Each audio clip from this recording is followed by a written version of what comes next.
근데 우리 사회에서 이렇게 자존감 낮은 게 조직 생활에서는 불리하지 않더라고요. 제가 이제 자존감이 낮으니까 미리 준비하고 노력하고, 자존감 낮은 사람은 겸손해요. 남에게 또 인정받으려고 노력하고, 하루하루 정말 그야말로 살얼음판을 걷는 거였는데 좋아하고 존경하는 분들이었고, 저같이 이제 자존감 낮은 사람은 또 이제 완전히 그게 빙의가 돼요. 생각해보면 거의 자아가 없었던 것 같아요.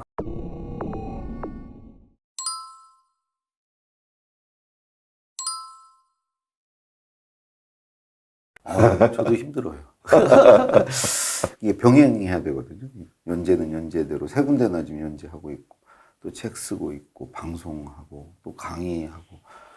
정말 힘든데, 저는 힘들면 그냥 바로 그냥 합니다. 글 쓸 때도 바로 쓰시는 것처럼. 네, 그러니까 하면 덜 힘들어요. 그 안에 그냥 젖으면, 빠져들면. 할까 말까 할 때가 제일 힘든 것 같아요. 맞아요. 막 시작하면 꽉꽉 어떻게든 해집니다.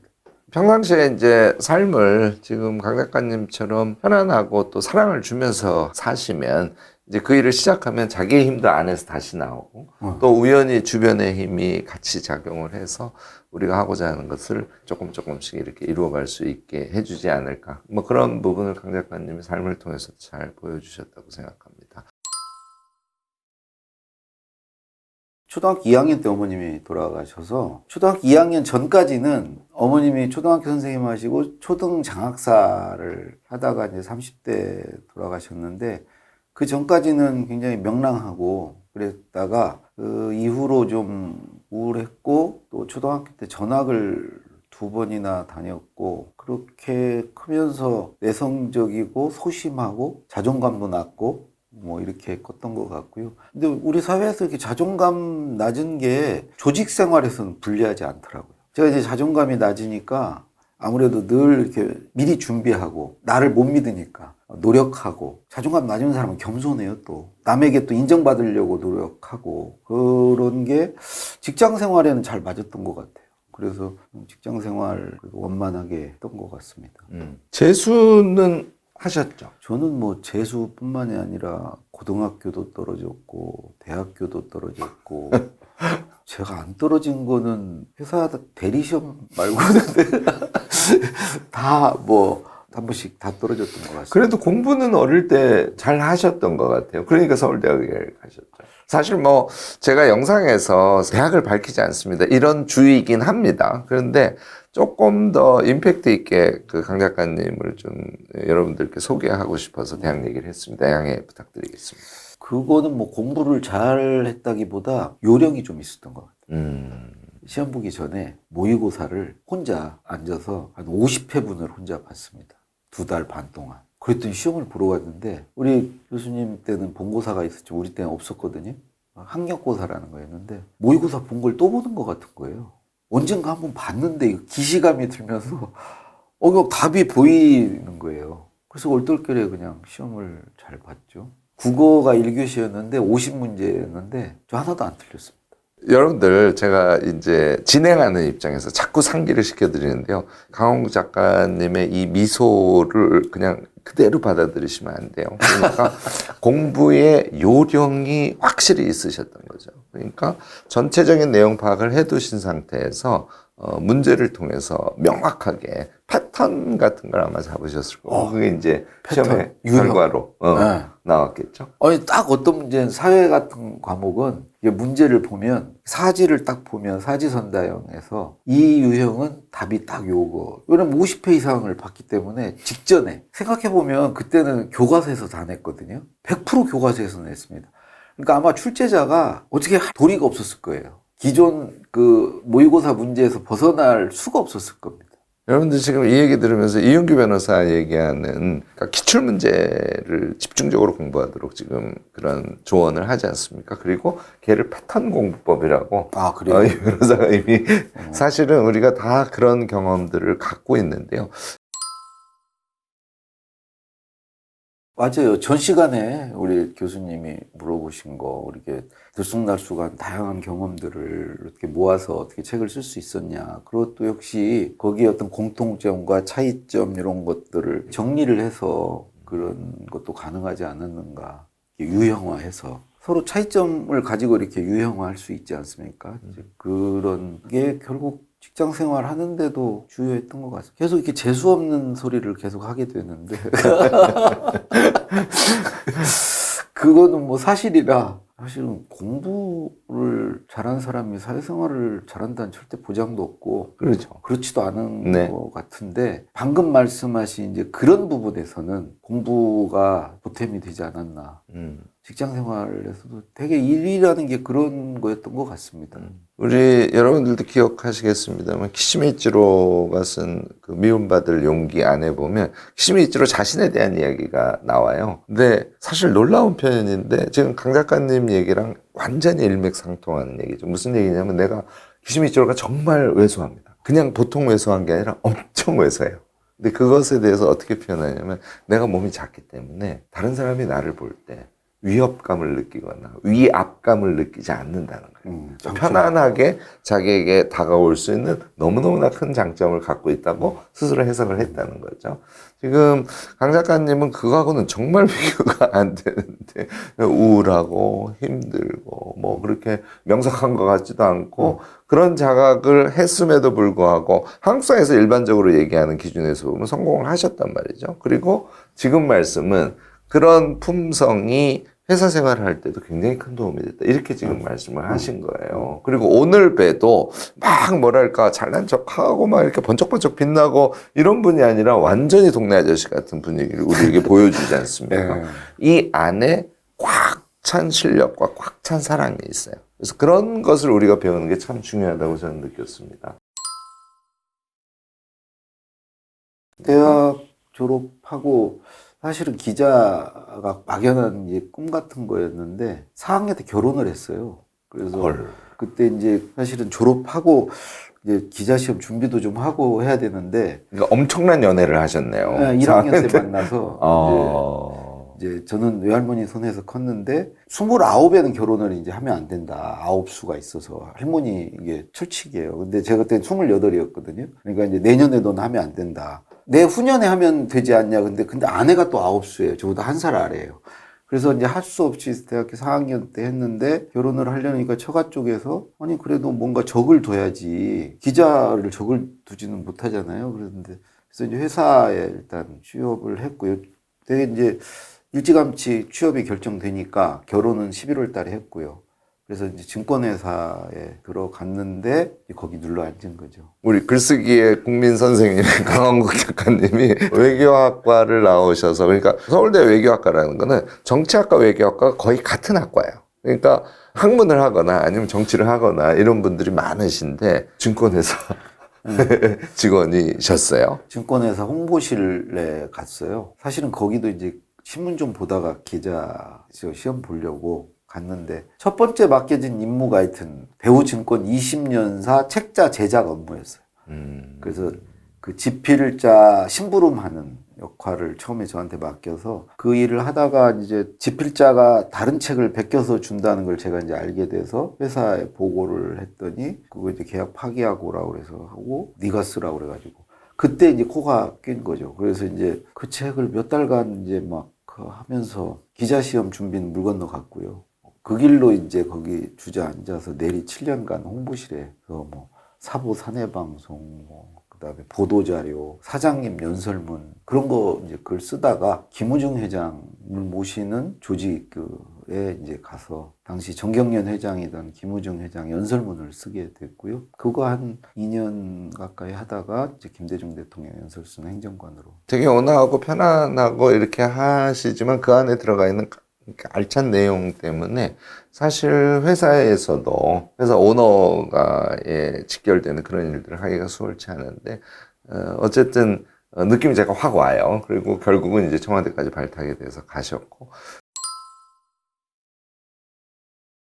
거기 이제 다시 막내로 갔죠. 이제 직장 생활을 그때 이미 한 10년 정도 했는데 거기 이제 막내로 김대중 대통령 연설을 쓰는 그 연설 비서관 아래 행정관, 행정관이 4명 있는데 그 중에 막내 행정관으로 들어가서 이제 시작해서 결국은 이제 노무현 대통령 때는 연설 비서관을 했는데요. 거기에 이제 있는 8년 동안 업무의 난이도가 높아서 그분들하고 저하고는 뭐 이렇게 워낙 격차가 나는데 어쨌든 그분들 글을 써드려야 됐기 때문에 하루하루 정말 그야말로 살얼음판을 걷는 거였는데 다행히 제가 이제 좋아하고 존경하는 분들이었고 그분들께 하여튼 어쨌든 보탬이 되고 싶었고 인정받고 싶었고 그러다 보니 저같이 이제 자존감 낮은 사람은 또 이제 완전히 그게 빙의가 돼요. 나를 잃어버려요.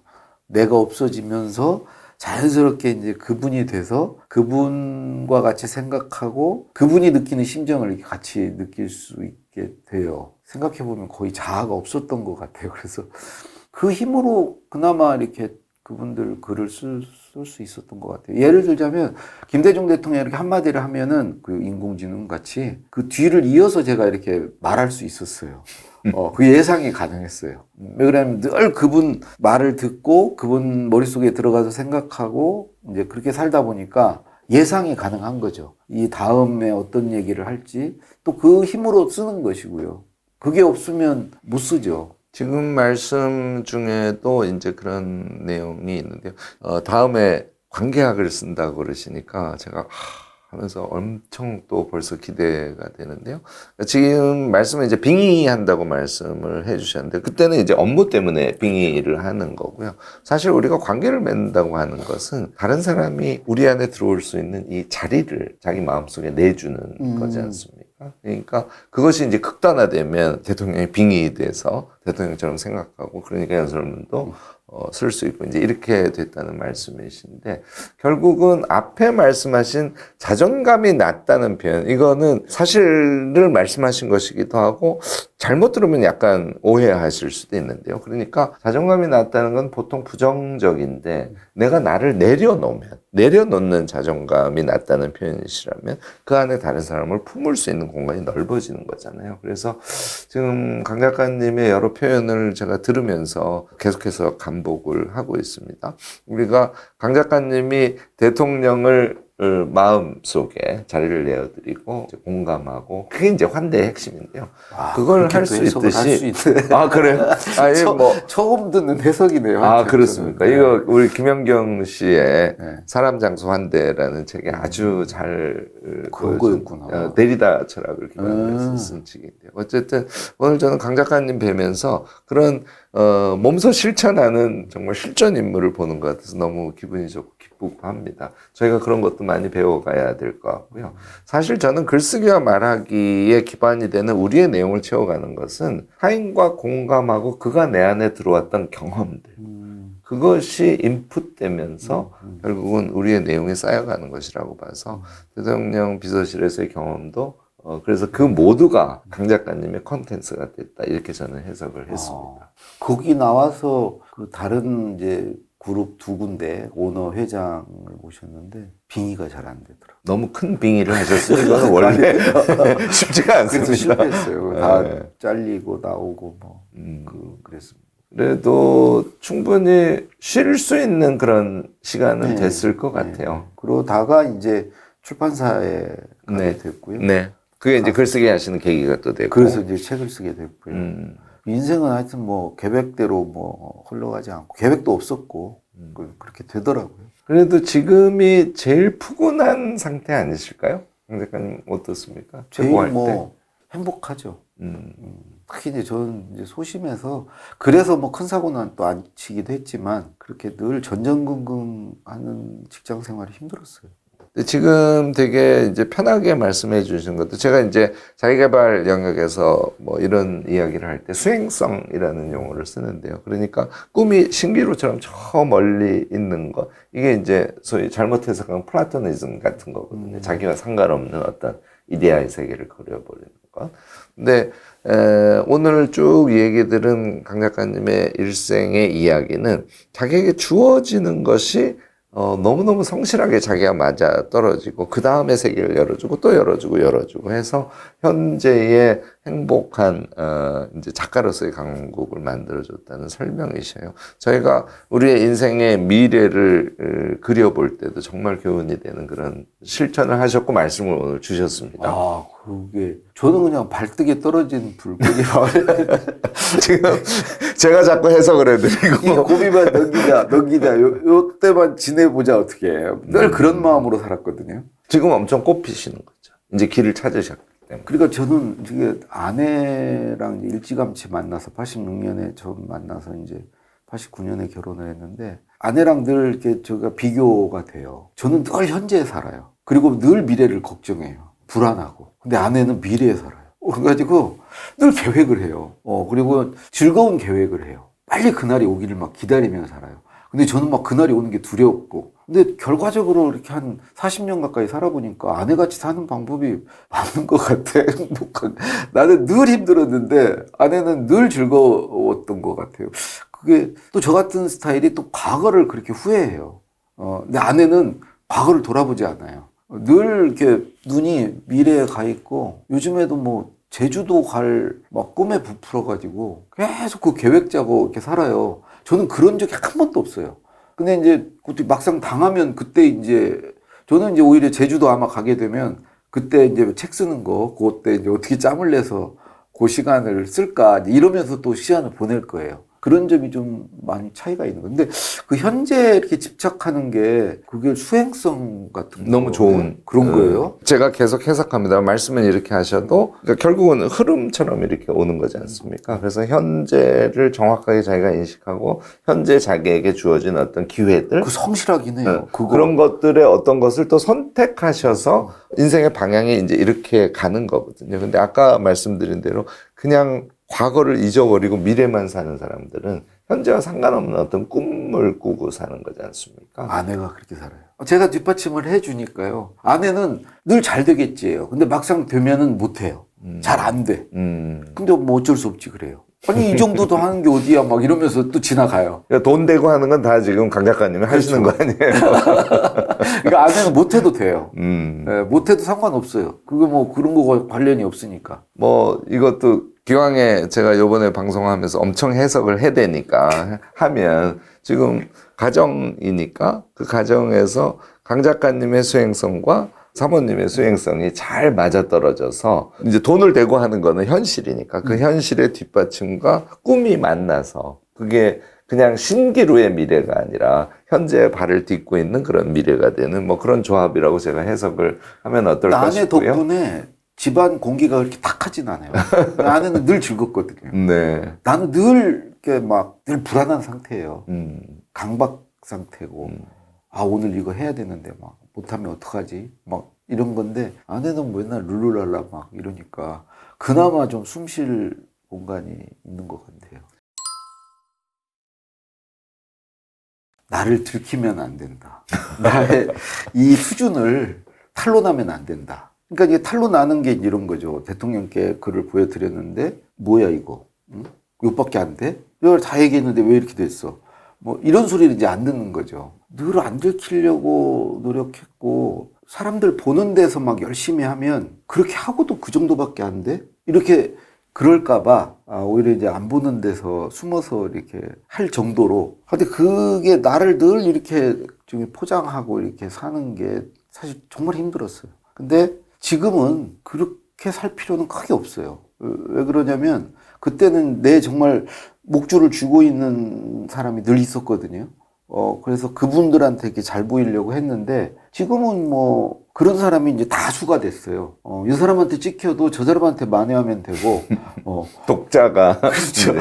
뭐 독자건 청중이건 뭐 청취자건 이제 뭐 한 사람에게 목매지 않아요. 그러니까 훨씬 숨 쉴 수 있는 게 더 이제 여유가 생긴 것 같고 그래서 이제는 있는 그대로 이제 보여주는 쪽으로 약간 변했어요. 그냥 나 이래. 그래서 방송도 왜 뭐 가시 해보시 아시죠? 뭐 모르면 모른다 그러고 근데 묘하게 요즘 사회가 우리 시대가 저 같은 사람을 이렇게 싫어하지 않더라고. 그게 좀 약간 모자란 거 이렇게 그런 것을 오히려 그 이렇게 완벽한 것보다 더 좋아하는 것 같아요. 그래서 이런 게 이렇게 해도 문제가 안 돼요. 매끈하게 막 빈틈없이 하는 것보다 나아 이게. 그래서 저는 감사하게 생각하고 완벽하려고 이제는 하지 말아야 되겠다. 너무 포장을 막 하려고 그럴 필요 없겠다 싶죠. 직장 다닐 때는 또 그대로 또 나름대로 요 방식이 유효했고요. 먹혔고 그러니까 버텼겠죠. 지금은 또 지금대로 괜찮은 것 같아요. 지금 같이 사는 게. 사실 과거에 조금 빡빡한 그런 일상이셨을 수 있거든요. 근데 지금 말씀 속에 숨겨져 있는 것은 그 빡빡함이 현재 강원국을 만들어준 어찌 보면 성장의 과정이기도 하고요. 그것을 잘 살아냄으로써 현재 강원국 작가가 됐고, 이제 작가로서의 삶, 그리고 또 라디오 진행자로서의 삶, 강연자로서의 삶을 지금은 그전과는 달리 모든 사람과 공유하면서, 그러니까 내 위에는 청중과 시청자와 독자들이 있다. 이제 이런 마음으로 삶을 살아가고 있다는 말씀까지 주셨습니다. 아, 교수님 견뎌냈다는 말 참 중요한 것 같습니다. 저는 그냥 버텼다고 그러는데 아, 다들 좀 버티셨으면 좋겠어요. 버티면 좋은 날 오는 것 같아요. 저는 하루하루 그냥 버텼어요. 이 시간도 가겠지. 내일의 태양이 뜨겠지. 요 임기 끝나겠지. 예, 그냥 버티자. 강 작가님 혹시 취미가 없어요. 전혀 없으세요? 옛날에는 술이었는데요. 술도 이제 건강 때문에 끊었고요. 그냥 뭐 책 보는 거? 그거야 뭐 취미라고 하기도 그런데 그냥 그거는 생업인데 없습니다, 특별히. 그냥 산책하는 거? 아내랑 그 시간이 좋고요. 마트 가서 이렇게 장 보는 거 그 시간도 좋습니다. 지금 잔잔하지만 사실 아까 이제 우리가 살아낸다는 표현을 했는데 그 살아냄 안에는 잔잔한 순간순간의 행복감 이런 것들이 아마 같이 깃들여져 있으셨을 거고요. 맞아요. 회사 이렇게 그만뒀을 때 제일 먼저 든 생각이 그게 이제 출판사 가기 전에요. 공백기 때. 아, 이마트 가서 이제 맘 편히 장을 못 보겠구나. 그게 거의 유일한 그 즐거움이었는데 맘 편히 이렇게 아무거나 카트에 이렇게 담을 수 있는 거. 그 여유. 근데 야, 이제는 그거 언제는 생각하면서 그걸 해야 되네. 요즘에는 이제 그냥 막 담습니다. 앞으로 여러분들 강 작가님 기대해 주셔도 좋을 것 같아요. 계속 저술작가, 더군다나 이제 공부법 나오고 인간관계론까지 나오면 지금 우리 일상에 필요한 지혜를 강 작가님의 책 안에 다 담거든요. 저는 그 세계가 너무너무 기대되고요. 특히 작가활동을 적극적으로 하시고 강연 적극적으로 하시고 이게 아마 우리 대중교육으로 확장해 가실 가능성이 되게 높다고 생각합니다. 여기에도 이제 나와야죠. 네. 꼭 저희가 당연히 여기 강 작가님 저희 아이캔 유튜브 대학 포함해서 강 작가님을 저는 이걸 사실 영토라고 부릅니다. 우리 아름답게 살아가는 서로 이제 제 책의 제목이 왜 거인의 노트잖아요. 이게 제가 거인이 아니라 우리 모두가 거인이거든요. 그래서 서로 거인이 돼서 어깨 위에 서로 태워주고 이제 이런 세계를 저희가 영토라고 부르는데 이 영토 안에 정말 중요한 우리 동료가 우리 강원국 작가님 아니실까 싶습니다. 오늘 너무너무 감사하고요. 예. 구독자 많으시잖아요. 저 유튜브 합니다. 강원국의 말빨글빨. 예. 여기 구독, 좋아요. 거기도 구독, 좋아요. 오늘 반가웠습니다. 여러분들 너무 즐거운 시간 아니었을까 싶습니다. 지금 강홍 작가님 말씀대로요. 책도 꼭 사주시고요. 강 작가님이 지금 약간 유튜브는 소강 상태로 쉬고 계시다고 하는데 아마 앞으로 적극적으로 하시려고 봐요. 오늘 지금 직접 소개해 주신 강원국의 말빨 글빨 검색해서 들어가시고요. 구독, 좋아요, 알림 설정까지 모두 부탁드리겠습니다.